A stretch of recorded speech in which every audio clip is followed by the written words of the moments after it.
आता आपण printer check करू. हा, प्रिंटर चेक करायचं असेल तर आपल्या सॉफ्टवेअरमध्ये जाऊन स्टार दाबून डुप्लिकेट कॉपीसाठी आपण दाबतो. पण आता त्यांच्या प्रिंटरला गेली की नाही हे चेक करायचं असेल, आपल्या सॉफ्टवेअरला आपण मिनिमाइज केलं आणि इथे कंट्रोल पॅनल नाही आहे, तर इथे आपण सर्च मध्ये कंट्रोल पॅनल लिहू. म्हणजे कंट्रोल पॅनल मध्ये गेलो. इथे डिव्हाइस मॅनेजर मध्ये घ्यायचं, डिव्हाइसेस अँड प्रिंटर मध्ये. आता इथे जर राईट क्लिक नसेल त्याला एकदा रिफ्रेश करायचं. रिफ्रेश केलं तर आपल्याला डिफॉल्ट प्रिंटर कोणता आहे ते समजतं. आता इथे मला वाटतं यांचं डिफॉल्ट प्रिंटर हे असेल.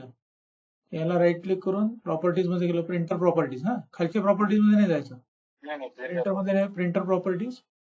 इथे शेअरिंग मध्ये आपण एबीसीडी टाकलेलं आहे. सगळ्यात वरती जे जनरल आहे, जनरल मध्ये प्रिंट टेस्ट पेज केलं की प्रिंट आउट येते.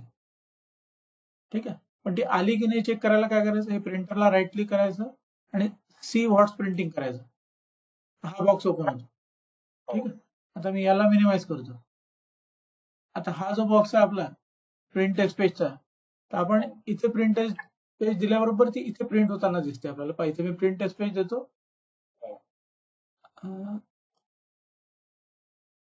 क्लिक झालं नाही का? मी करून बघा प्रिंट टेस्ट वर. हा, करून पाहिजे क्लिक. प्रिंट टेस्ट वर याचं बंद तर नाही झालं? बंद झालं, मला वाटतं नेट बंद झालं. हा पापा झालं. आता लगेच इथून प्रिंट झाली टेस्ट पेज आणि आपल्याला इथे दिसली नाही, इथून पटकन चालली गेली ती.